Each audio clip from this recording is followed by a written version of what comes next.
bago tayo mag-launch, magkakaroon po muna ulit ng another discussion to be discussed by our M&E Manager, Ms. Cindy Guerbo. It is about the Integrated Human Development Plan. Practicing pala po. Sige, thank you so much. Thank you, Arman. Excited po si Arman mag-planning. Okay, sige lang po, bibigyan po namin ng time. Ngayon po, baka nagtataka kayo, after po ng Module 1 natin, di ba, sa time frame natin, may practicum. So, give me siguro po less than 20 minutes lang, na actually less than pa dyan, to review lang kung ano po ba ang gagawin natin pagkatapos nitong week na to, pagkatapos po nito pagbalik ninyo sa inyong community. Okay? Sige. Thank you. So, okay. Yes, ma'am. Ano yung, can I hear your, there, medyo, yes po. Sige po, okay lang po. Bakit, ma'am? Another, Actually po, itong practicum 1 is actually same po sa roadmap lang po na as our guide po, di ba? Kasi nga po, di ba, ang ating outcome is we will reduce 1, maternal mortality, 2, reduce adolescent pregnancy, and also, magkaroon tayo ng strengthen natin yung ating integrated or yung ating human development programs. So, balik lang po tayo again. Balikan po natin sa dami po ng ating discussion. Balikan lang natin kung ano po yung objectives ng ating program is to learn and govern, build the system which is the integrated human development system po. And also, this system or this plan should be sustainable beyond political transition. Then again, sinabi ko kanina po, yung outcomes. So, our program po is from a premise ng ZFF Health Change Model that when we want to attain certain outcomes, better, faster, equitable, and better outcomes, kailangan po natin ma-strengthen ang ating human development system which should be adapted, integrated, resilient, and sustainable. Pero, hindi po ito magagawa kung tayo po as a leader should be capacitated, capacitated, empowered, and able to develop our leadership and governance competencies. So ito po siya ngayon ang ginagawa natin, capacity development. So, again, ibabalik ko lang po ang ating timeline or for this program, yung ating runway. So, andito po yung modules, ito po yung practicum na sinasabi ko. The practicum is where the work actually happens. And then, balikan natin ano-ano yung mga program areas. Ito po, SRH, ASRH, GBV and other gender issues, MISP for SRH, and population development. So, again, these are the roadmap po. So, kanina, as mentioned po, ito po ang ating pinaka-guide on how we can achieve our outcomes. Lahat ng po ito nasa journal, lahat po ito nasa roadmap na soft copies na pinapadala namin. And then, so provincial, municipal, barangay, and also the competencies that we want to further enhance pa or build pa. Then, kayo po as program fellows, remind lang po na lahat kayo ay may role na kailangan gampanan. So, for PCT or Provincial Core Team, the lead is our Honorable Governor, while in municipality level, si Mayor po. That's why tomorrow, andito sila for us po to present to them ang ating mga outputs for this past 3 days. And the composition and responsibilities na kayo po as fellows, so may political, executive, legislative, and technical. Saan, ang tanong dyan, saan kaya ako nag-belong? And then, the key responsibilities respectively. Okay?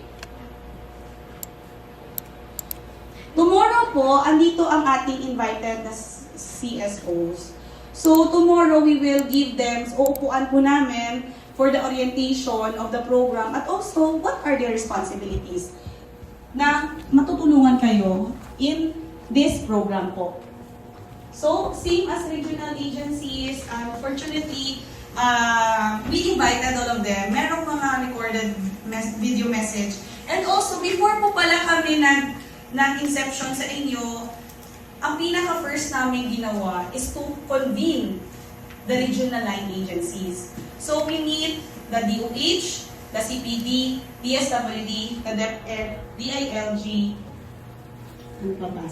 May nakalimutan pa ako. Basta, yun po yung aming main. Because they are our source po, especially in terms of technical assistance. So, kaya po, well-informed din po sila sa program na ito. Okay, in the next slides, before po ako mag-proceed, may tanong po ba sa practicum 1? O parang nag-iisip pa kung anong gagawin? So, for us po, si Armand ang naka-assign po dito na Provincial Account Officer. So, he will be the one, as the name implies, accountable for all of you, na if ever po may tanong kayo, like, example, kahit technicalities na gusto nyong may follow-up questions or references like Doc GP, you can approach him or chat him. Nandun po din po ako kasi sa GC. And also, as much as possible, monthly, he will visit you po.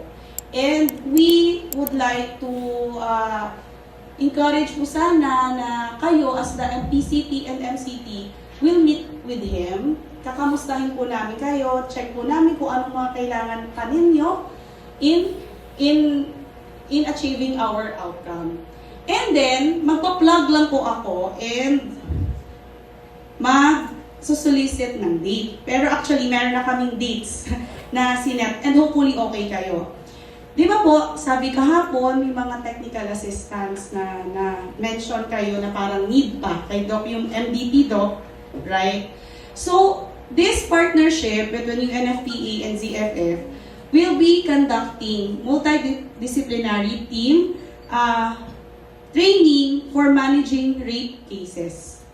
So, we will be inviting an expert to conduct the training. Then, ang target po natin na participants for this are those who deliver services. The PNP or the WCPD, the SWD, syempre po, the health worker who's also related, yun yung ginagawa, and DRRM, and also CSO. So this is a 5-day training. Tentatively po, kasi we are looking for consultants na mag-experts for this training design. And ang tentative date is around September 7 na week po. So, back-to-back po siya sa CAMSOR. Maghati po kaming team. Dito po, yung iba po nasa Naga, yung iba nasa Catanduanes. CAMSOR is okay with September 7. Pero kayo po, okay po ba? September 7 is Monday, ma'am. It's a 5-day. Pero yung week na yon secure kasi po, depende sa training design nung expert, nung consultant. So ngayon, okay lang po ba pa calendar lang? Okay lang po. Okay. Sige. 7 onwards. It's September 8, 9, 10, 8, 9, 10, 11, 12. 7, 8, 9, 10, 11. Opo. Dito na po, may Catanduanes po, back-to-back po, tapos may CAMSOR. So, hati po kami, hindi ako manananggal. Hati po kami literally, kasi 5 lang po kami sa team.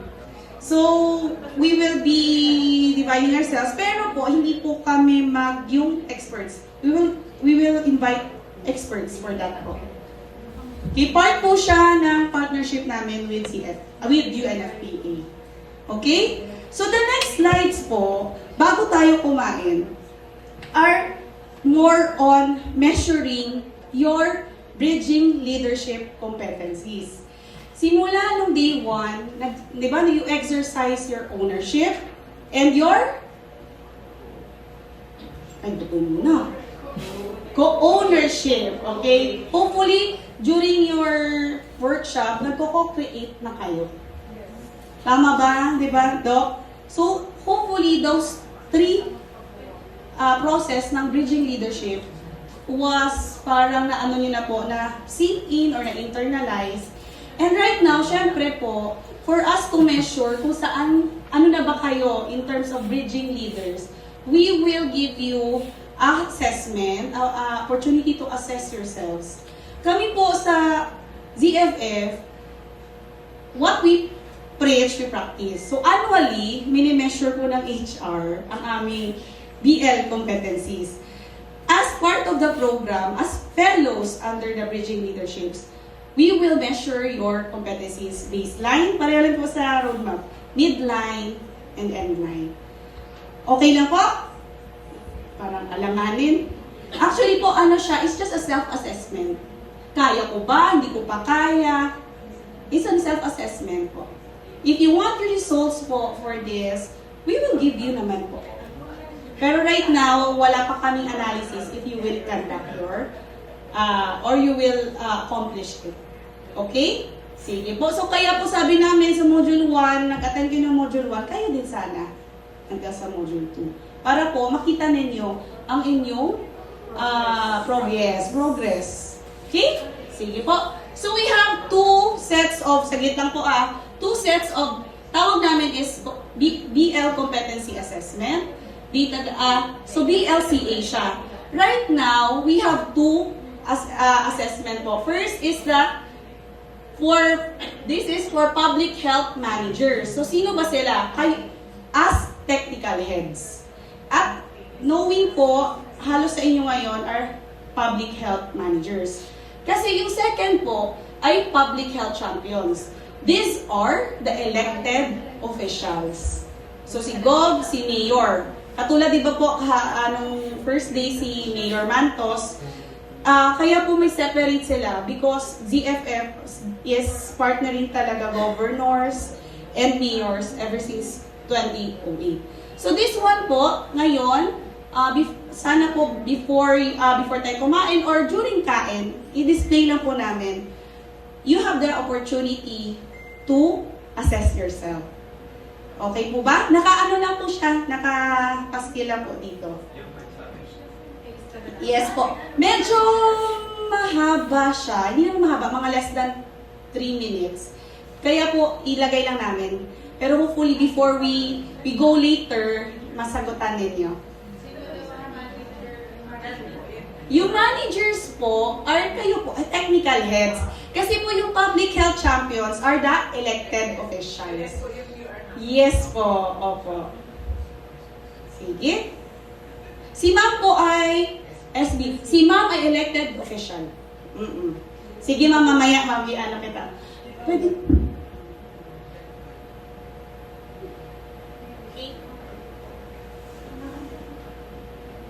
Sige, 5 minutes or gusto niyo na po bang kumain? 5 minutes, assess muna. Okay, sige po. So, thank you very much. After po ng ating lunch ay ating planning na. Thank you po. Arman, back to you.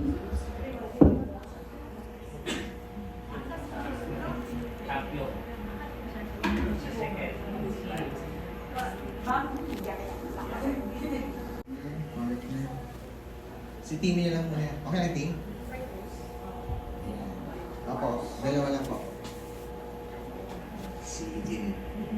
So ngayon, ang mangyayari, ang gagawin po natin, ang tawag po nito ay top, play, and drop. Meron po ba?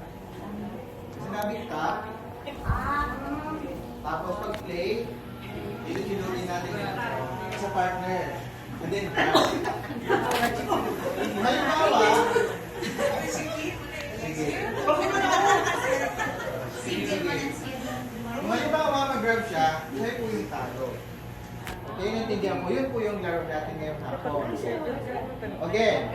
So, tap. Pag sinabing tap, gano'n. Dapat circle siguro. Oh, sige sir, kasi konti lang naman sa Sino yung mag-grab? talo. Tapos alis doon sa, okay. Oo, dapat mag-skate. Sige, form na lang po ang circle. Sige, sa gitna na lang po ako. Okay na? Ayan. Pag sinabing tap, gano'n. Tapos,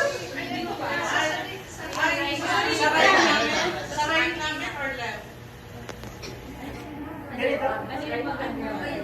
dapat, gano'n. Pag sinabi ko, yun. Pag sinabi ko, tap, gano'n. Tapos, play, tilog-tilog mo yung tap. Tapos, grab. Tapos, kaya yung ayos doon sa circle, nag-grab na siya.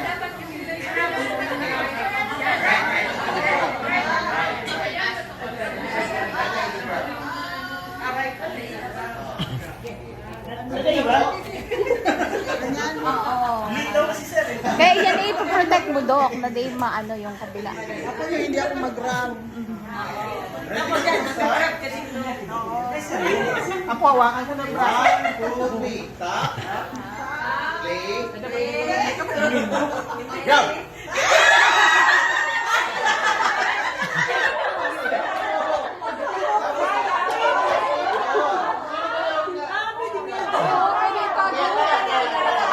Ayaw talaga ito ang patalo. Sige, okay? Ulit. Tap. Play. Tap. Play. Tap.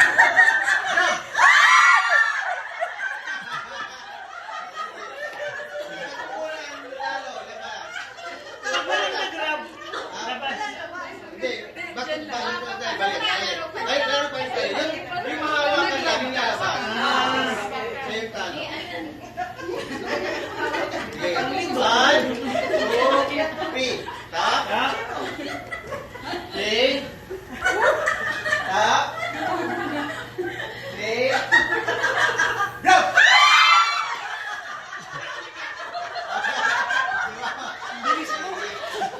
Sige, one more. Sige na. Tap. Play. Play. Tap. Play. Tap. Tap. Play. Tap.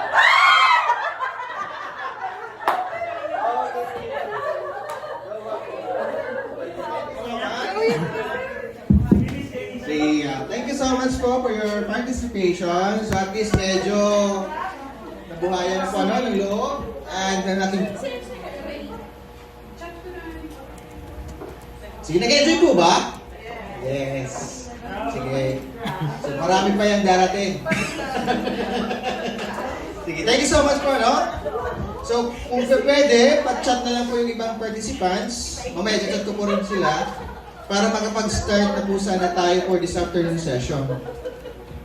Sige.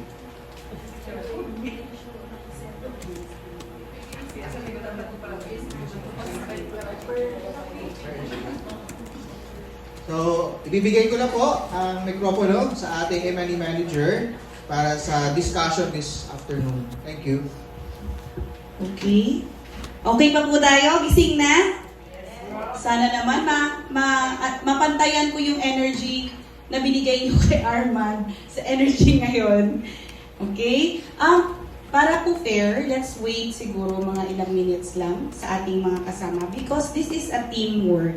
We will co-create. Okay? Wala pong ownership. Ownership, hindi po pwedeng mag-ownership lang sa ating activity ngayon. Okay? Sige. Time check, it's 1:08 po. Bigyan natin mga at least 3 to 5 minutes po.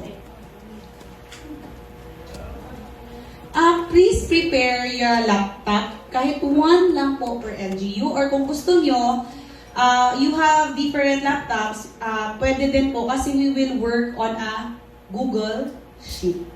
So, mas mabilis siya. Tama po ba? Okay naman yung internet and mas effective and time efficient po yung ating pag-planning.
Isa pa lang ang narinig kong yes.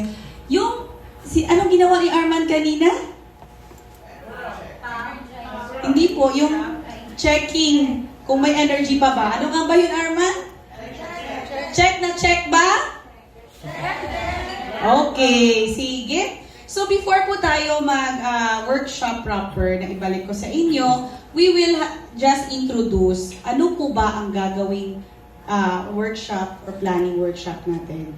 Okay? So this session po is the main output of this module.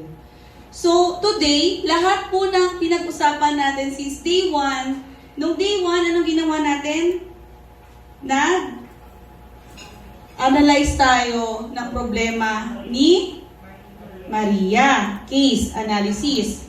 So alam natin kung ano ang problema, the fragmented system, the pathway. Ngayon, nalaman din natin kung ano yung integration, paano siya gagawin, at kung ano ang role po ninyo sa integration system. Ngayon, magtatanong lang po ako, ano po ba ang mga existing plans na ginagamit ninyo sa inyong respective LGUs? Ano po kaya yung mga yon? AIP? Okay. AIP? CDP, Comprehensive Development Plan. Ito ay 3 years, ma'am, no? Tama, 3 years. Ito annually. Ano pa po? LIPH. Ang LIPH ay naka-house po kay province. Ano to, ma'am? LDPs. Children, okay? LIPC. Okay. LIPC. Okay. Ito, Local Development Plan for Children. Okay. Ito, LI, Investment for Children din. Okay. Ano ba po? God Plan. Okay. DRRM. Dream Each to, di ba? Okay. Ano pa po? Comprehensive and emergency program for children. Sepsi, okay. MNAP. MNAP, nutrition. Ano pa po? Your 6 years, Dali lang. Ito ang isa pa, di ba? Ano pa? Ang pagdating na lang po sa DRRNH, NIE. N? NIE, Nutrition in Emergency. NIE. S. NI. NI? Nutrition in Emergency. NIE. Okay. NIP. work and financial plan and every program. DRRM in emergencies. Naka-10 na po ba tayo? Nakasampu na ba? PIPAN. Local Youth PP, Development Plan. PNMP. PNMP. Okay. Diba? 1, 2, 3, 4, 5, 6, 7, 8, 9, 10, 11, 12. Diba? Ang dami. Sige pa. Or, ano sige ma'am? Ano yung PDF? PD? PD?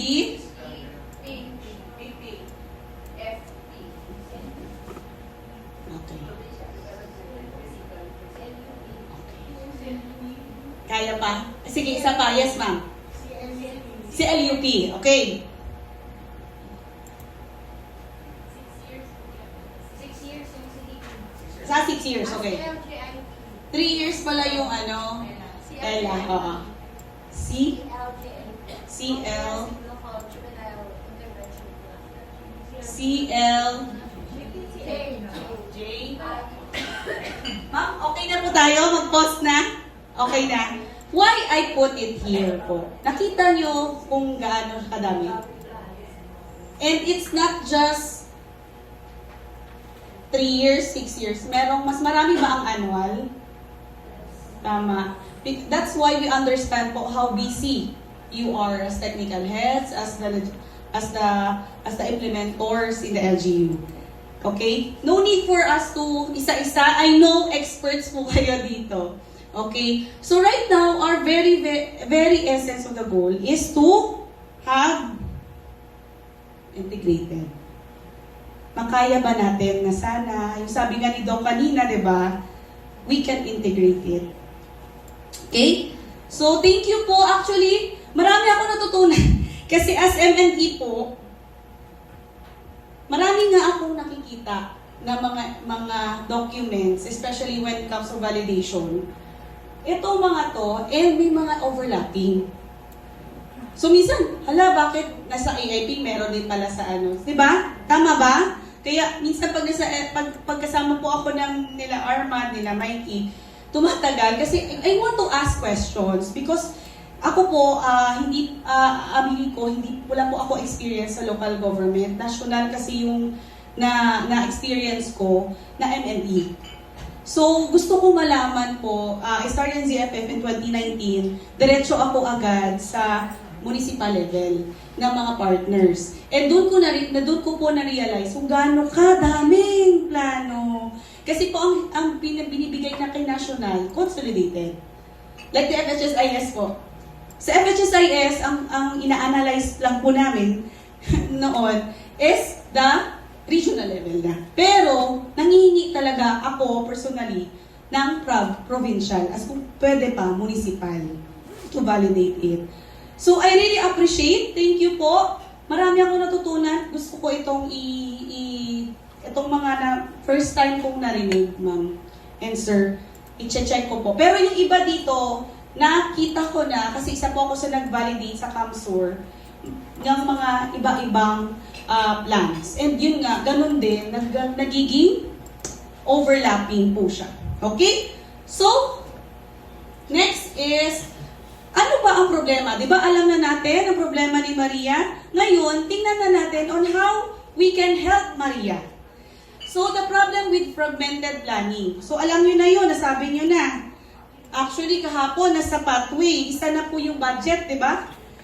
Ang nangyari, siloed. Tama ba? The budget is siloed when it comes to fragmented planning. Each plan competes for resources instead of pooling toward a shared outcome. Tama po ba? Or may gusto pong mag-clarify? Okay? Wala? Wala pa? Sige, later po. If ever meron man kayong clarification, feel free po to raise your hand. Next is, medyo maliit po ba? Okay, wait lang. So when everyone, ito po, diffuse accountability. So when everyone is responsible, no one is accountable. Magkaiba ang responsible and accountable. Diba? So outcomes fall between mandates. Okay? Minsan pinag-i-interchange ko yung ako po yung responsable. Pero pag once ikaw responsable, iba din po yung accountability. Kasi it means accountable, kung negative nor positive ang mangyari dyan, ikaw pa rin yun. Because you're accountable. Responsible, ikaw lang yung gagawa. Ikaw lang i-implement. Regardless po ng outcome. Next po is, implementation gaps. So a woman needing SRH or GBV support, plus GBV support, encounters 3 systems that don't connect. Tama po ba? Kay Maria kahapon, sa tingin nyo, ilang system yung pinagdaanan niya? Sige ma'am. I-review natin si Maria. Sa tingin nyo anong isang araw po, ilang systems yung pinagdaanan niya?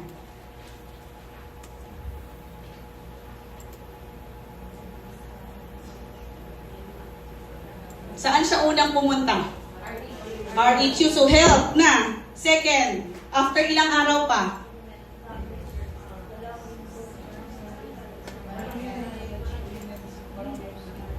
So under ano po yung Barangay Women's Desk? Under anong opisina na naman siya?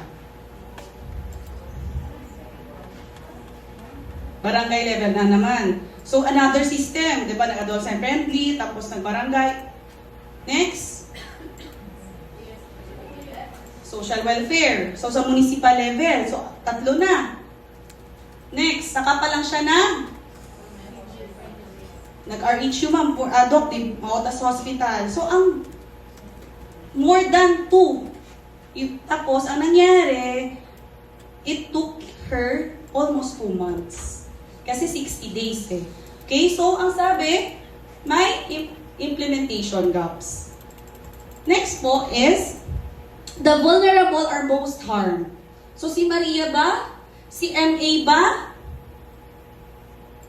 Ang talagang naaapektuhan because of our fragmented in terms of planning and also system. So those who with overlapping needs a system that sees them whole.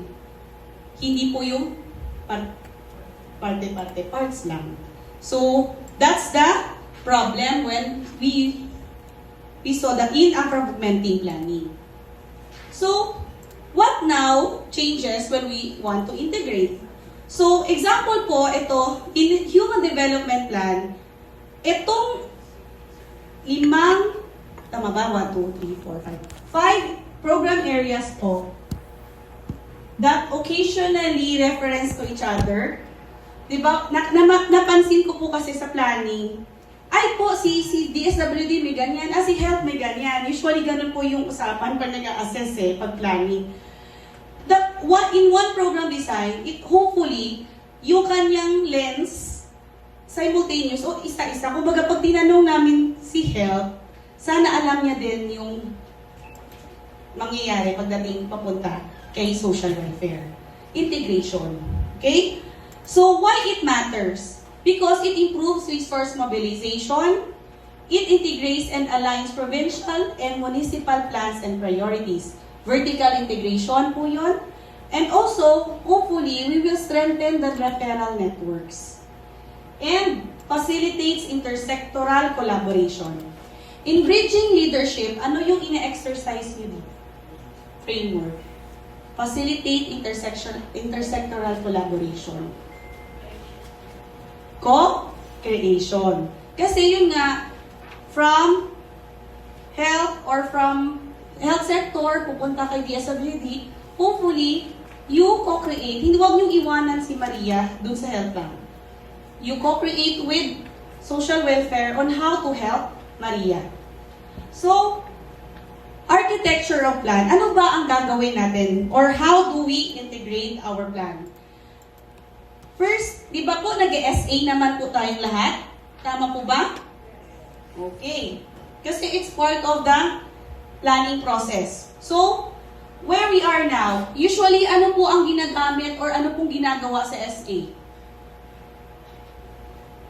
Sa inyo. Identify the problem. Paano nyo ina-identify yung problem, sir? Anong ginagamit ninyo? Natuloy. Data reporting, di ba? That's why data is very, very important. Kasi hopefully data-driven ang ating mga plano. Identify priority gaps that needs to address. Unified vision and shared outcomes. Yesterday, anong activity ang ginawa nyo related dito? Nag-visioning. So, lahat po kayo may shared vision. May personal at may shared vision. So, saan na ba mapupunta ang Karamuran? Saan na ba pupunta ang Pandan? Saan na mapupunta ang Virac at ang probinsya ng Catanduanes? So, identify outcomes na gusto ninyong mangyari o makita. Next is, alam ko po lahat kayo nag-undergo nito during the planning. Prioritize and the areas or nagsa-strategize. So, what will we do? You identify interventions and approach. As mentioned kanina ni Doc JP, di ba po, sometimes, na-observe po namin, some of the PPAs are copy and paste from the previous year, then the next year. May tumatanong. Tama po ba? Yes. Wala naman po bagong budget. Budget, yun, ma'am. So, na ano siya. However, ang nangyayari, ang tanong ba, ang ating bang problema ngayon ay no 2 years, problema din ba siya ngayon? Or sabihin natin 5 years ago? Pwede. Pero, ibig sabihin kasi po, bakit pa tayo nagpaplano? Ibig sabihin, hindi pa rin siya hindi pa rin siya na-address after 5 years. So, again, minsan, Doc, yun. It means, in terms of analysis and evaluation, hindi gumagana yung specific intervention. An example of this, na talagang namin po, ng team namin na sinasabi in terms of ESRH, is symposium. Yung symposium sa mga bata, paupuin mo dyan, 20 sila, paupuin mo mag-lecture ka ng sex education or as adolescent, hindi po sex sexual and reproductive health. Pag upo mo dyan, wala naka-cellphone lang, aalis dun. At the end of the day, do you think the goal or objective of the activity na-attain po? Hindi, di ba? Bakit paulit-ulit? Kasi siya ang pinaka-easiest. Tama po ba? Easiest intervention po sa basic, yes. Why are we here as implementors? One of our characteristic po ng co-creation is to be innovative. Creative, innovative. Co-create innovations. So that's why in-introduce din po ng JPARAP namin, ng partner namin sa Region 8, ang peer education. Based po siya sa survey. So, ang ginawa dun sa survey nga, naniniwala ang mga bata sa kanyang peer kaysa sa atin, adult. So, ano nangyari? Meron pong NGO talaga na expert on peer education. So, trainers of the trainees, kinuha ang mga youth leaders sa school, and pati po out of school for them to teach or for them to train how to educate. So, example na po yan. So, ibig sabihin, yung budget mo sana for the symposium, try to allocate for other interventions na malay mo, pwedeng gumana. And also, try, yun nga po, annually, pwede naman natin ma-improve pa or pwede po mag-change naman, di ba po? So yun, ang ginagawa po ng ibang partners namin, in the middle of the year, nagpapa-realign sila kung nakita talaga nilang need siya. So yun po yung priority or strategy. Kasi yun nga po, we want our plans to be data-driven. Kung talagang 5 years na, hindi pa rin talaga gumagana, let's try to innovate. Okay? So next po na process is, yes, ito po kanina yung na-lecture po or na-share po ni Doc GP. Budget and resource allocation. So, paano ba natin ma-fund ito? And ano po ba? Based on the discussed budget resources, identify existing and projected funding streams. So, example ko na lang, sorry po for more on ako sa youth leaders because I was working with the youth leaders, SK po, way back in 2019 until now. Nakikita ko po, actually, kaya nila. Kaya po ng mga SKs natin na be empowered at masabi na hindi na sila pa-basketball. Because I meet some of the leaders po, youth leaders, na talagang innovative. Like this one, this is in Sarangani. Sarangani, municipality of Maintom is 4th class municipality. So sobrang baba po ng kanyang budget. So ang ginawa niya, ang problema sa kanya, hindi na po bumabalik yung mga nabubuntis sa maaga sa school. So mababa po yung kanyang in terms of in school. So yun po. So nangyari, since wala siyang existing budget, he partnered with the local na youth group and the SSLG. So ang ginawa po nila para bumalik ang mga bata, ang mga adolescent mothers or parents sa school, ginawa niya parang 4-piece po. Meron po silang agreement na kapag bumalik ka sa school, you will have an incentive. Incentive like in livelihood. Kasi po, farming, into farming, into iba-iba, may farming po, may animal breeding sila. So, ganun po yung ginawa nila.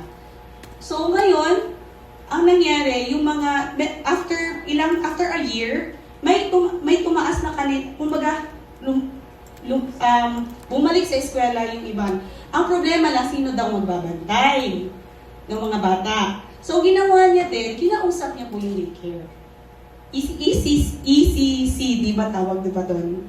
So, nakipag-partner po siya, yung SK na yon, talagang minaximize niya ang co-ownership.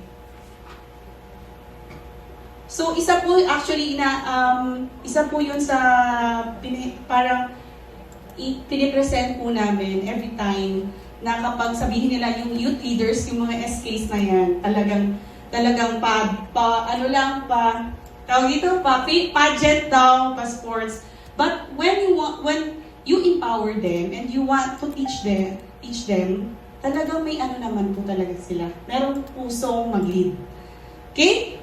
And mataas po ang ownership if you give them a chance. Okay? Next po is coordination and implementation. So, sino ba ang nag-run itong plano? Example, per office. Sino ba sila? Which offices implement and support?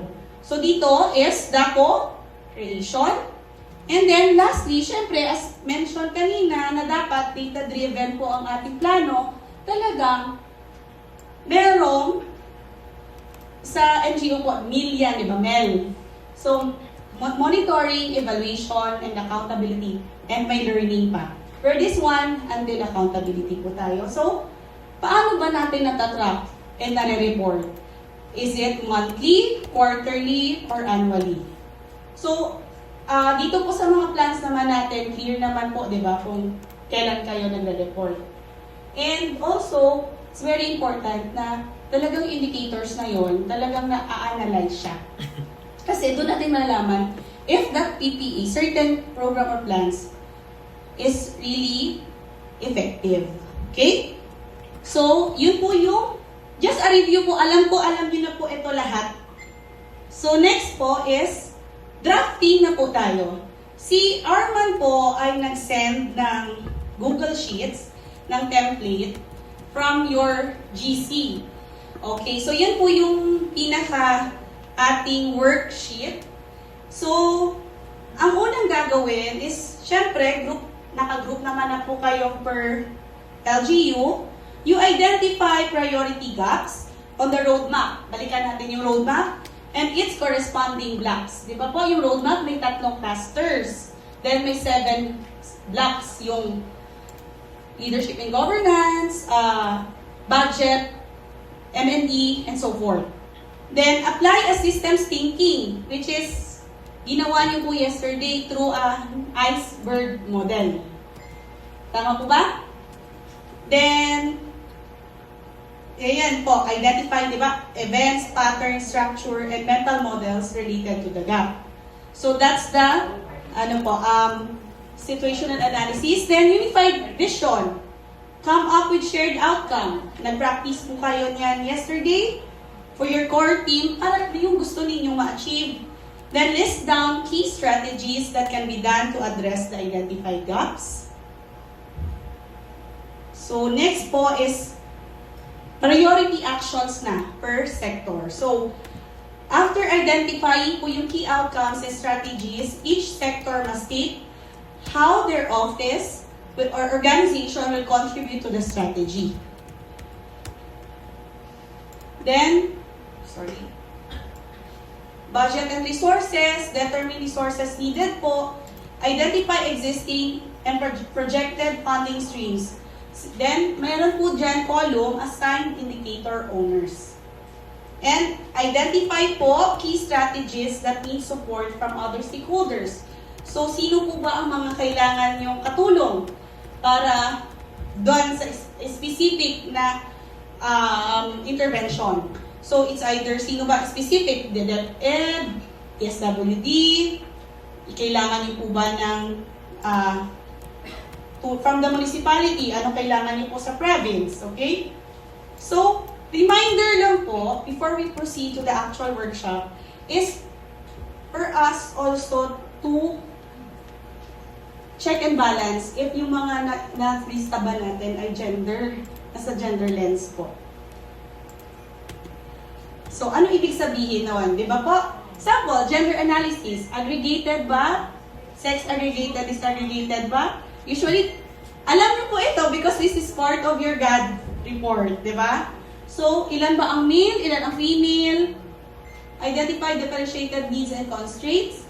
Then, becomes transformative only when analysis also examines power. So, katulad po yung sa transformative po nung day 1, sabi ko, usually, nagiging transformative siya kapag, example, may isa po kasi policy, di ba sabi na at least 40% ng isang sample health board ay women. Example lang po yun. Maraming pong klaseng gender transformative. Be sensitive on that lang po. And also, this is a reminder on International Disability Equity and Rights Strategy. Huwag po nating, alam po may nakalagay lagi dapat na PWD friendly. Okay? So, ready na po mag-plan?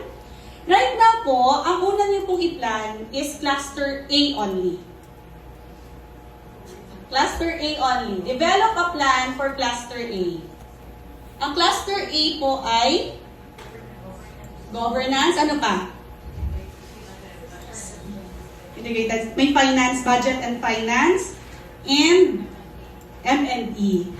So, pwede po ninyong i-review ang inyong mga roadmap, and then, checking po if na-open na po yung template. Na-open na po. Ayan. Meron naman po instructions pa dahil sa template. So, meron po nakahiwalay po yung cluster A muna. Cluster A. Then, reporting po, we will have our report each cluster.